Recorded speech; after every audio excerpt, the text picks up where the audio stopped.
Bonjour à tous, la vidéo d'aujourd'hui va vous permettre d'exprimer l'appartenance à partir des différents pronoms possessifs en allemand. File, je passe!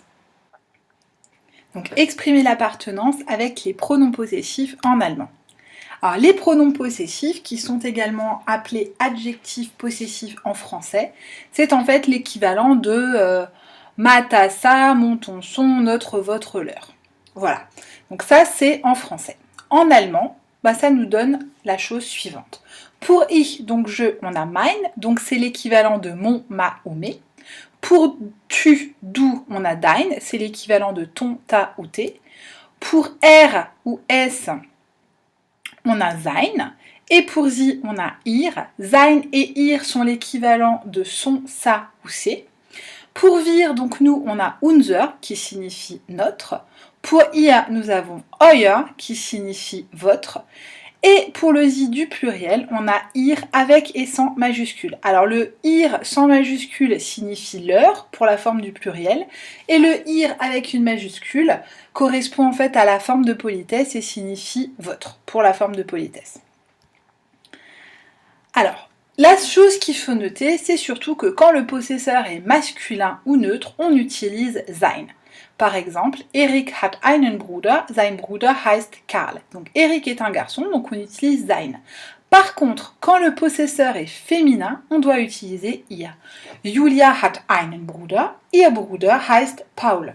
Vous voyez que dans les deux cas, Erik et Julia ont chacun un frère, mais lorsqu'on parle du frère d'Erik, on utilisera sein Bruder, son frère.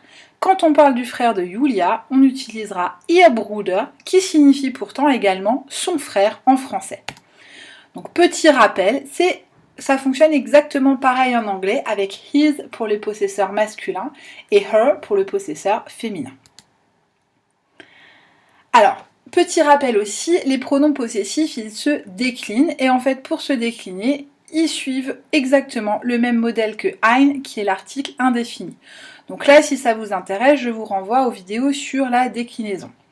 Les pronoms possessifs ou le pronom possessif s'accordent aussi avec le nom qui le suit. Donc par exemple, Erika hat einen Bruder und eine Schwester. Elle a un frère et une sœur. Bruder est masculin, Schwester est féminin.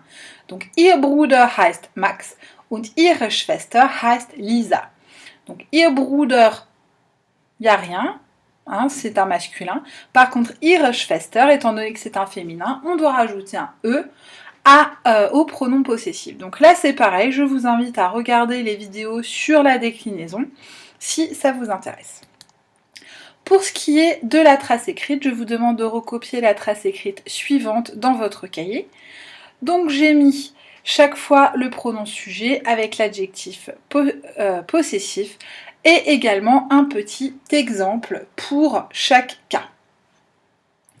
J'espère que cette vidéo vous aura été utile et moi je vous dis tschüss und bis bald!